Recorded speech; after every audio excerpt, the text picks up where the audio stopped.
교회 놀랍다라는 제목으로 하나님의 말씀을 살펴보겠습니다. 지난주에 엄청난 감격을 경험한 사람이 있었습니다. 손흥민 선수이죠.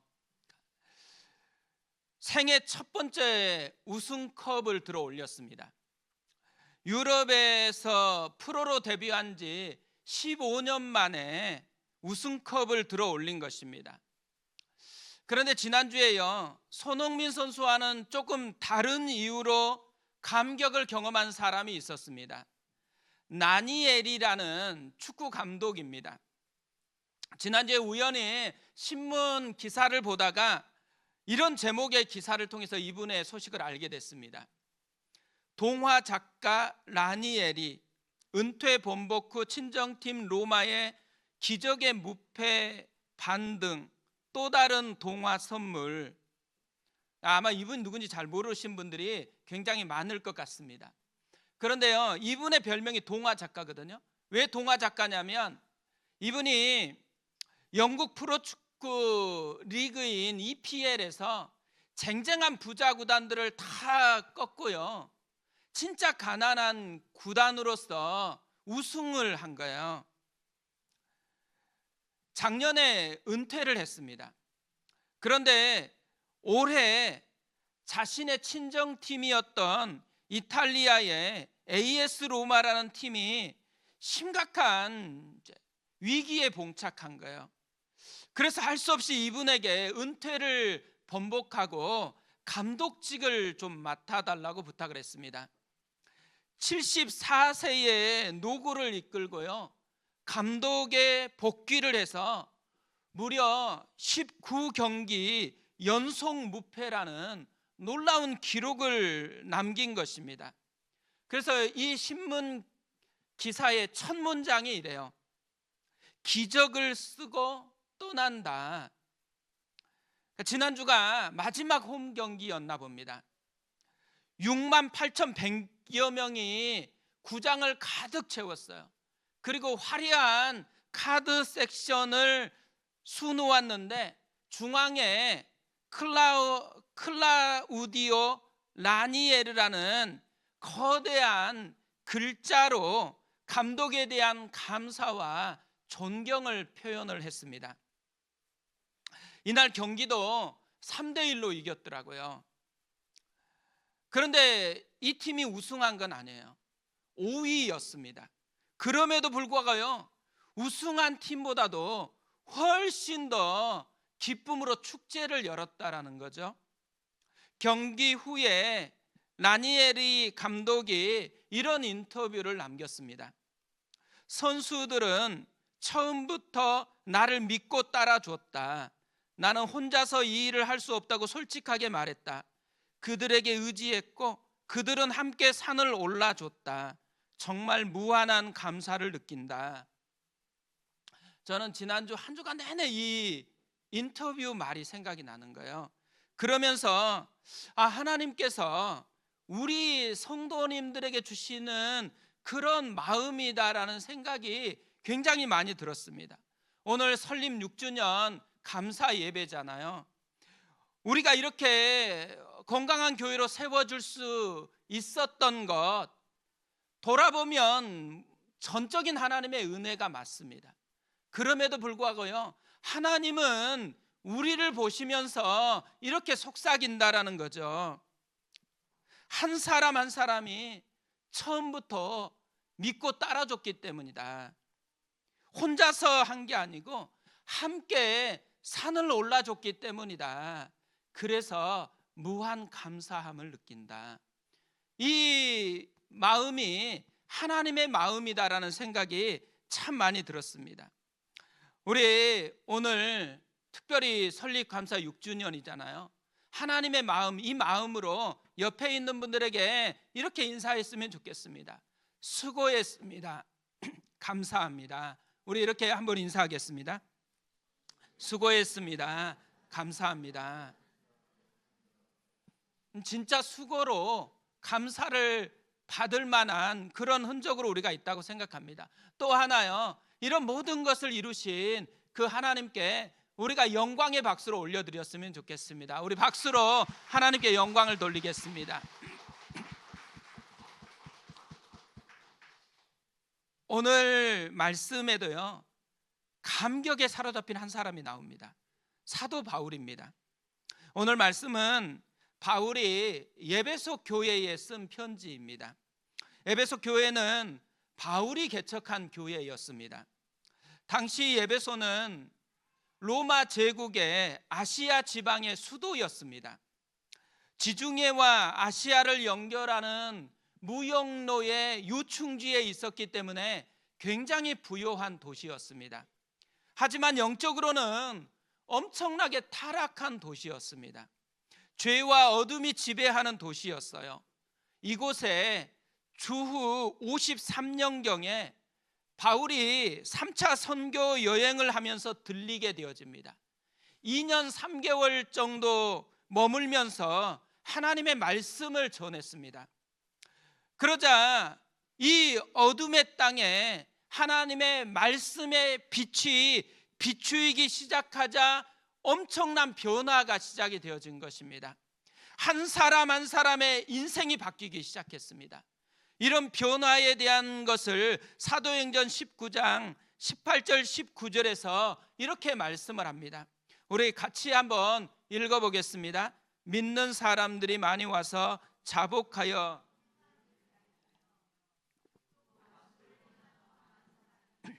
그 책을 모아 가지고 와서 모든 사람 앞에서 불사르니 그 책값을 계산한 즉 은 5만이나 되더라.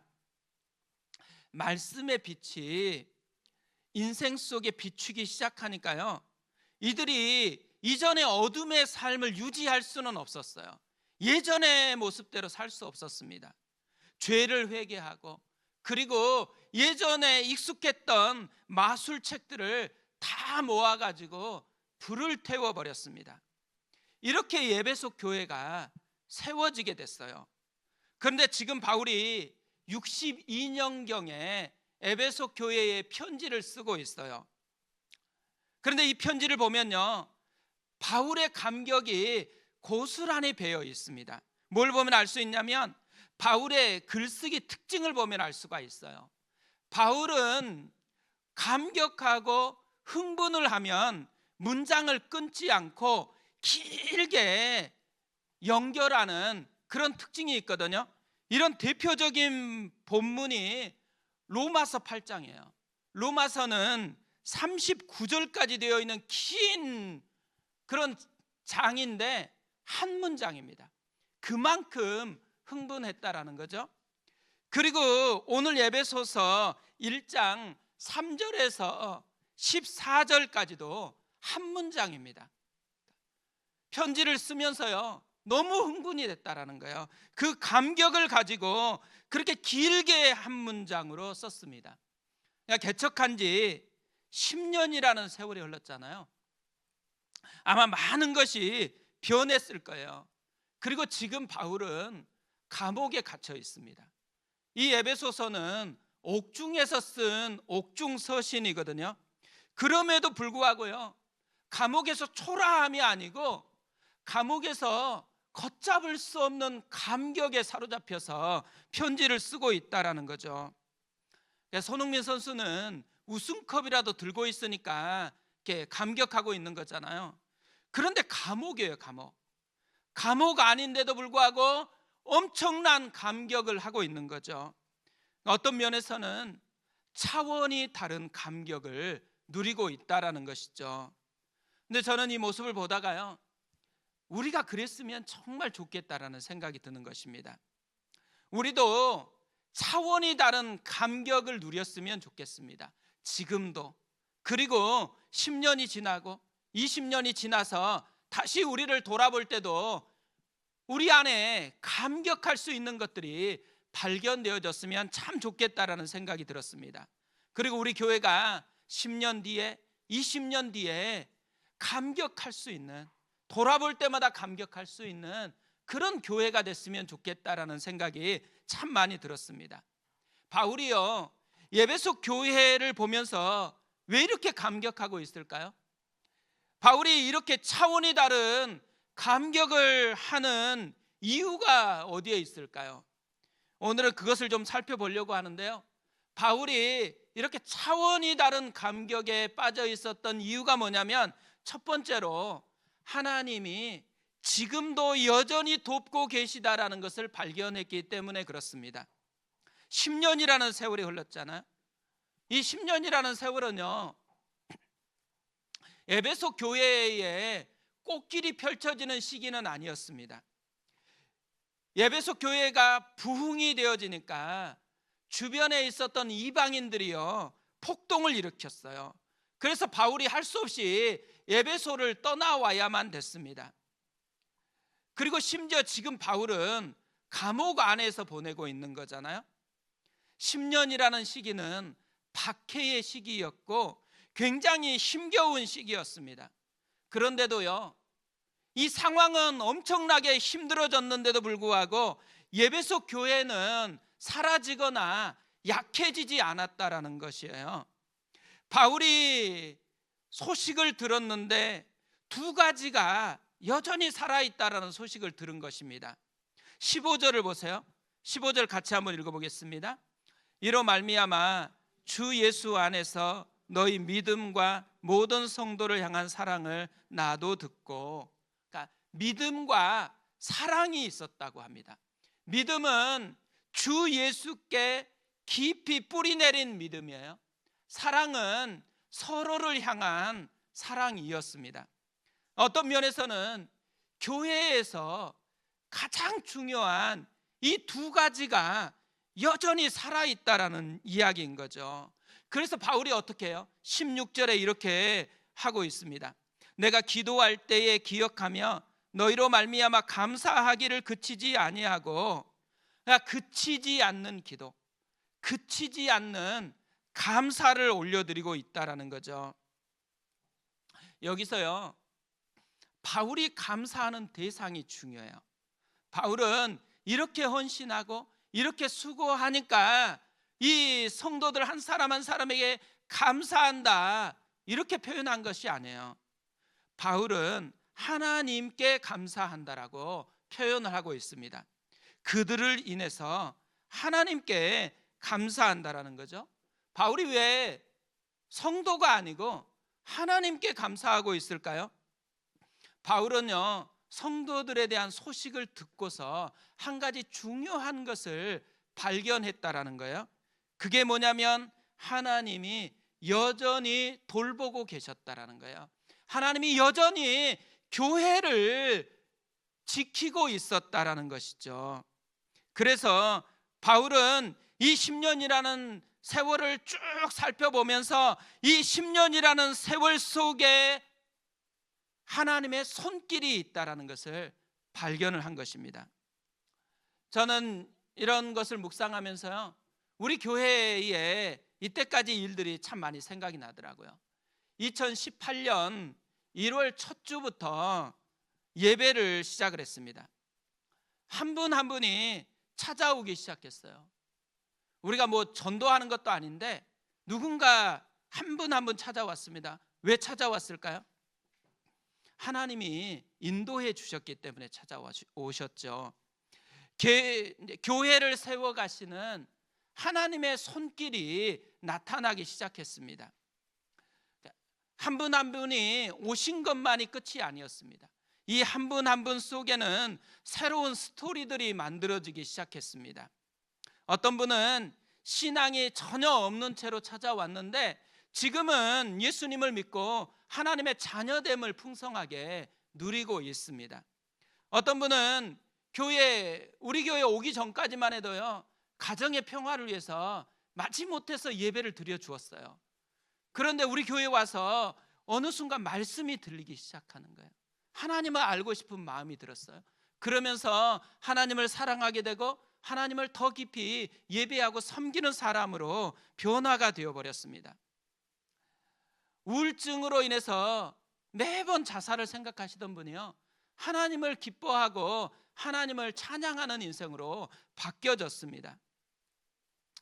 자신의 이 속마음을요, 집에서도 얘기를 잘 안 하셨던 분이 다락방에 나와가지고는 자기의 속마음을 하나하나 이야기하는 변화가 일어났습니다. 최근에도 한 분이 울먹이면서 우리 교회에 와서 자신이 살게 됐다라고 그런 고백을 했습니다. 지난주에 직장 때문에 해외를 가신 분이 이렇게 오셔가지고 이제 이야기를 좀 나누었습니다. 이야기를 나누는데요, 보니까 마음에 감격이 굉장히 가득 차 있는 거예요. 그리고 누군가에게 내 안에 있는 이 감격을 이렇게 소개하려고 친구들에게 또 주변에 있는 사람들에게 열심히 복음을 전하는 그런 열정이 있었습니다. 그래서 제가 은혜는 여기서 다 받았는데 이렇게 복음은 인도네시아에서 싹 전하고 있다고 그렇게 얘기를 했었는데요. 근데 왜 그랬을까요? 교회에 와서 살아계신 하나님을 생생하게 만났기 때문에 그런 거죠. 자기 삶으로 만난 하나님과의 스토리가 많이 있었기 때문에 그런 거죠. 그러니까 이렇게 쭉 살펴보니까요, 우리 교회에 짧은 역사이지만 하나님의 스토리가 참 많이 쌓여 있구나라는 것을 발견을 했습니다. 이런 많은 스토리 속에요, 한 가지 공통점이 있는 거예요. 하나님의 임재, 하나님의 역사하심. 하나님이 여전히 살아서 교회를 세워가고 있었고 한 사람 한 사람의 인생을 빚어가고 있었다라는 것을 우리가 발견하게 되어지는 것이죠. 저는 오늘 말씀을 묵상하다가요, 바울이 참 위대하다고 생각되는 지점이 보는 것이 다른 거구나라는 것을 깨달았습니다. 얼마나 성공했었던 많은 흔적이 있어요. 에베소 교회는 대부흥을 경험했거든요. 그런데 바울은 자신의 성공 이야기를 하고 있는 게 아니에요. 바울은요, 교회 규모를 지금 이야기하는 게 아닙니다. 하나님의 손길이 있다라는 것을 보고 그것을 지금 선포하고 있는 것이죠.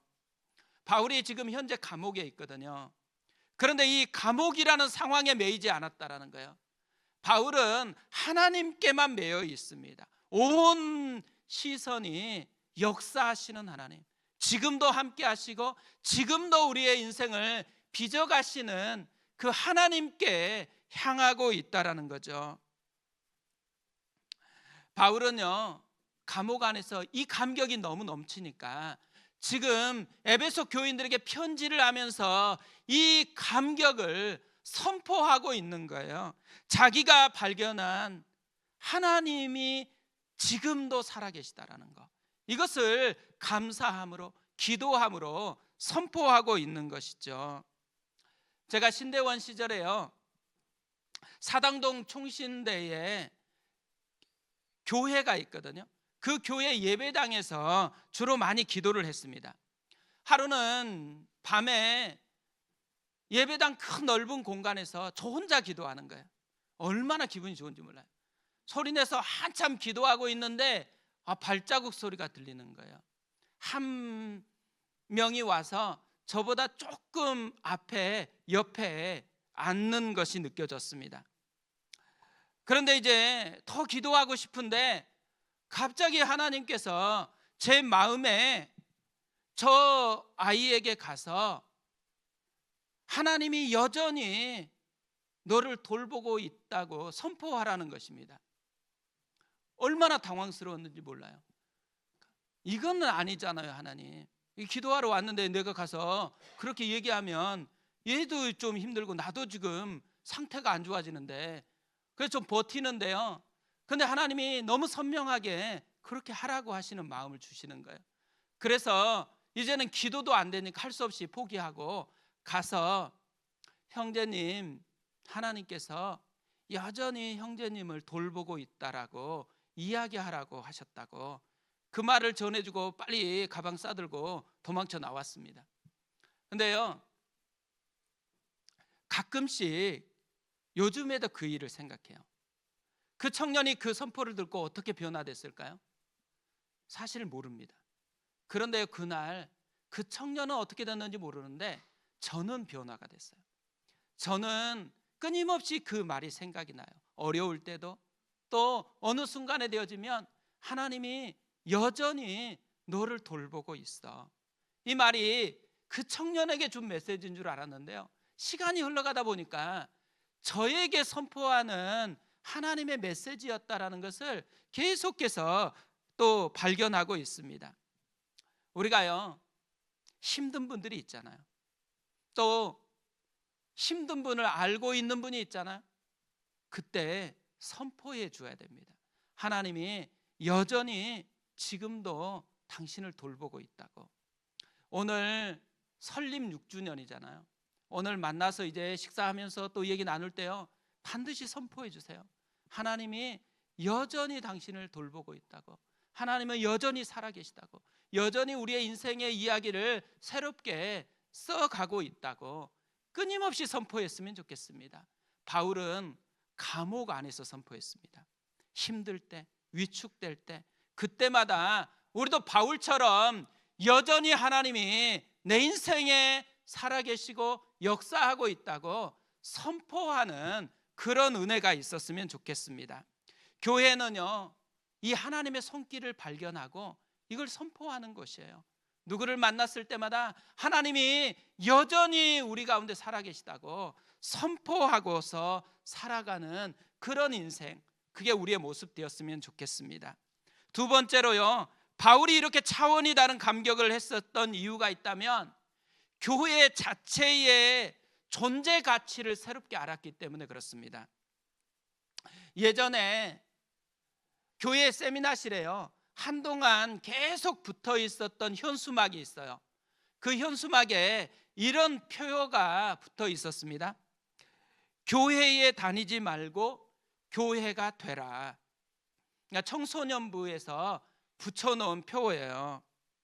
교회에 다니지 말고 교회가 되라. 이 말은 무슨 말이겠어요? 교회를 접근하는 방식이 바뀌어야 된다라는 거죠. 교회를 공간적으로 접근하지 말고 교회를 존재적으로 접근해야 된다라는 것을 이야기하고 싶은 것이죠. 교회가 뭘까요? 교회는 건물이나 조직이 아니라 사람입니다. 이것을 바울이 발견한 거예요. 오늘 22절, 23절에 이렇게 말씀합니다. 또 만물을 그의 발 아래 복종하게 하시고 그를 만물 위에 교회의 머리로 삼으셨느니라. 교회는 그의 몸이니 만물 안에서 만물을 충만하게 하시는 이의 충만함이니라. 지금 바울은요, 굉장히 흥분돼서 선포하는 거예요.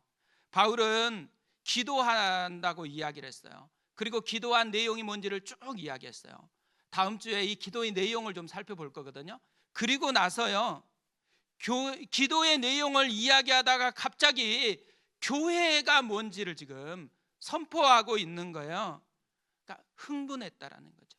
기도하다가 교회가 뭔지를 다시 더 깊이 깨닫게 되었다라는 거예요. 그래서 이 흥분됨을 가지고서 바울이 선포해요.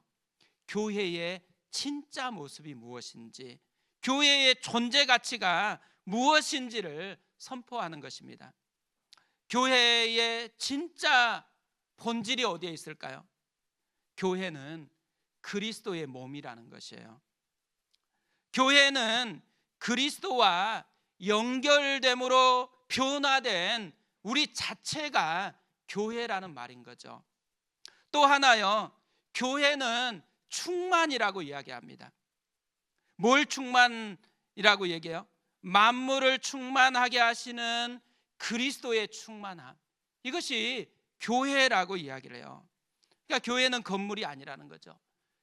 얼마나 좋은 건물이냐가 교회됨을 정의하는 게 아니에요.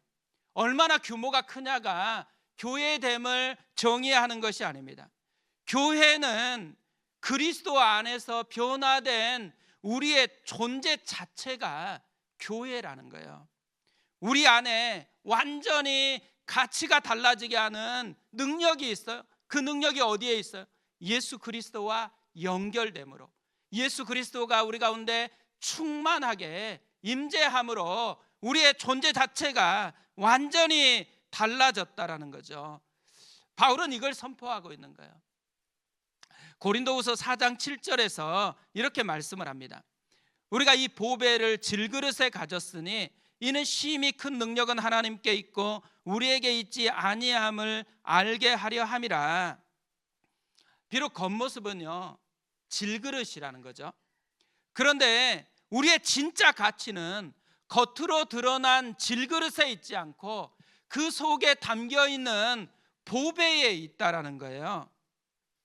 우리의 겉모습에 변화가 없다고 해도요, 우리는 이미 예수를 담은 존재가 됐잖아요. 예수를 영접했잖아요. 그러면 존재 자체가, 가치 자체가 이미 달라진 그런 사람이라는 거죠. 그래서 하나님의 걸작품이고 예수님 짤이 그 존재가 교회된 우리라는 것이죠. 그렇기 때문에 질그릇에 너무 집중하지 말라는 거예요.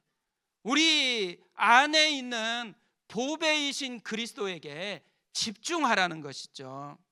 우리가 신앙생활 하다 보면요 되게 괴로워하는 경우가 많습니다. 나 왜 이렇게 안 되지? 나 왜 이 모양이지? 질그릇에 집중하기 때문에 그래요. 근데 질그릇이 아니고 우리 안에 그럼에도 불구하고 우리에게 들어와 계신 그리스도, 또 충만하게 우리를 빚어가시는 예수님, 그분 때문에 감격하고 그분을 선포하는 것이 교회에 대한 우리의 모습이라는 거죠. 교회의 비밀은 겉으로 드러난 질그릇이 아니고 그 속에 연결되어 있는 그리스도에게 있다라는 것이죠. 바울이 이걸 본 거예요. 기도하다가 이걸 깨닫고 나서 너무 감격해가지고 노래하는 거죠. 그러니까 예배소 교회가 완벽하기 때문에 이렇게 선포하는 거 아니에요. 예배소 교회가 그리스도의 몸이기 때문에, 그리스도께서 이 초라하게 보여지는 인생 한복판에 찾아온 보배이기 때문에 그것을 높이 노래하고 있다라는 거죠. 우리가요 설립감사 6주년이잖아요. 교회가 설립됐다라고 생각하니까 우리 자신이 교회다라는 생각은 조금 약해진 것 같아요. 그런데 우리가 교회입니다. 우리가 교회인데 우리는 여전히 질그릇 같지만 우리 가운데 예수 그리스도가 온전히 거해진 놀라운 변화된 존재, 그게 우리의 모습이라는 거죠. 그래서 우리가 우리 자신을 보면서 놀라워하는 시간이 사실 설립 감사 예배 때 해야 되는 모습이라는 거죠. 전 지난주에요 이 설교를 준비하다가 갑자기 책이 하나 생각이 난 거예요. 그래서 다시 구입을 해서 보게 됐습니다. 이 책이에요. 동화책이거든. 그림 동화. 얼마나 좋은지 몰라요. 글도 작고. 그래서 빨리 볼 수 있습니다. 날고 싶지 않는 독수리라는 그런 책이거든요. 이 책은요 제임스 에그레이라는 분이 쓴 책이에요. 내용은 굉장히 단순합니다. 한 남자가 새를 잡으려고 숲으로 갔어요. 집에 데려갈 만한 새가 뭘까 찾아보고 있는데 독수리 새끼가 발견이 됐습니다. 이 독수리 새끼를 집으로 데리고 와서 암탉, 숙탉, 오리가 들어있는 우리에 넣고 함께 살게 만들었습니다. 독수리에게 닭 모이를 주었어요. 그러니까 새들의 왕인 독수리에게 닭 모이를 줬습니다. 1년이 지나고 2년 또 5년이 지났을 때 한 동물학자가 찾아왔어요. 이 동물학자가 정원을 거닐다가 닭장 속에 있는 독수리를 발견한 거예요. 그러면서 저 새는 닭이 아니라 독수리잖아 이렇게 외쳤습니다. 그러자 이 주인이요 그래 맞아. 하지만 난 독수리를 닭이 되도록 가르쳤다네. 이제 저 녀석은 날개가 3m나 되어도 독수리가 아니라 닭이라네. 아니라고. 그래도 독수리는 독수리지. 여전히 독수리의 마음을 갖고 있을 테니까 언젠가는 날개를 활짝 펴고 하늘 높이 날아오를 거야. 이렇게 얘기하자 이 주인이요 단호하게 천만에 만만에 이제는 진짜 닭이 되었으니 절대 날지 않을 걸세. 그래서 실험을 해보기로 한 거예요. 동물학자가 독수리를 잡아 높이 치켜 들고서 독수리를 보고서 엄숙하게 말했어요. 넌 독수리다. 네가 있을 곳은 저 높은 하늘이지 이 낮은 땅이 아니야. 날개를 활짝 펴고 하늘 높이 날아보렴.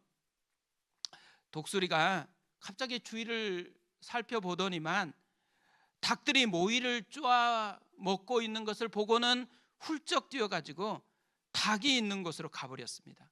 그래서 남자가 거봐, 저 녀석은 닭이라고 내가 말했지. 동물학자가요, 아니다라는 거예요. 내일 한 번 더 실험해 보겠다고. 그리고 이제는 지붕이로 이 독수리를 가지고 갔습니다. 그리고 독수리를 높이 쳐들고 이야기를 했어요. 너 독수리야. 날개를 활짝 펴고 하늘 높이 날아보렴. 그런데 독수리가 다시 닭들이 모여 있는 곳으로 훌쩍 뛰어내려 버렸습니다. 다음 날 동물학자는요, 아침에 일찍 일어나서 이 독수리를 데리고 높은 산으로 올라갔어요. 막 해가 떠오르면서 산 꼭대기는 황금빛으로 물들였습니다. 독수리를 높이 올려놓고 다시 얘기했어요. 너 독수리다. 네가 있을 곳은 저 높은 하늘이지 이 낮은 땅이 아니야. 날개를 활짝 펴고 하늘 높이 날아보렴. 마침내 독수리가 날개를 활짝 펴고 하늘 높이 날아올랐습니다. 아마 대부분은요, 한 번 정도 들어보셨을 만한 이야기거든요. 그런데 이 독수리 이야기는요, 제임스 에그레이가 썼다 그랬잖아요. 이분은 서아프리카의 가나 사람입니다. 이 독수리 이야기의 맨 끝을 이분이 이렇게 마무리를 해요. 아프리카인들이요, 우리는 똑같이 동등한 인간으로 태어났습니다. 그런데 사람들은 우리가 닭이라고 생각하도록 가르쳤고, 우리는 아직도 우리가 정말로 닭이라고 생각하고 있습니다. 그러나 우리는 독수리입니다. 여러분, 날개를 활짝 펴고 날아오르십시오. 내 던져준 모이를 좋다고 쪼아먹는데 만족하지 마십시오. 저는 이 설교를 준비하면서 이 이야기가 계속 생각이 났어요. 왜 이 이야기가 계속 생각이 났을 것 같으세요? 지금 현재 한국 교회에 신앙생활 하시는 분들, 독수리로 신앙생활하고 있을까요? 닭으로 신앙생활하고 있을까요? 많은 분들이 닭처럼 여기고 닭이라고 생각하면서 신앙생활하고 있다고 생각을 합니다. 그런데 하나님이요, 우리에게 속삭여요. 너 닭이 아니야. 독수리야. 너 겉이 초라하다고 질그릇이 아니야. 너 속에는 보배이신 그리스도가 담겨 있어. 모든 것을 바꾸는 충만함이 너에게는 가득 차 있어. 너는 날개를 펴고 비상해야 되는 독수리야. 저는요, 오늘 하나님께서 우리에게 말씀하신다고 생각해요. 너는 닭이 아니고 독수리다. 날개를 펴고 하늘 높이 날아올라야 된다. 내가 너의 안에 있기 때문에, 나는 모든 만물을 충만하게 하는 충만함이기 때문이다. 저는 이 설립 감사 예배를 준비하다 보니까요, 자꾸 교회에 대해서 묵상을 하게 되더라고요. 그런데 교회를 계속 묵상하다가요, 어느 날 문득 이렇게 고백을 한 거예요. 교회 놀랍다. 교회 정말 놀랍다.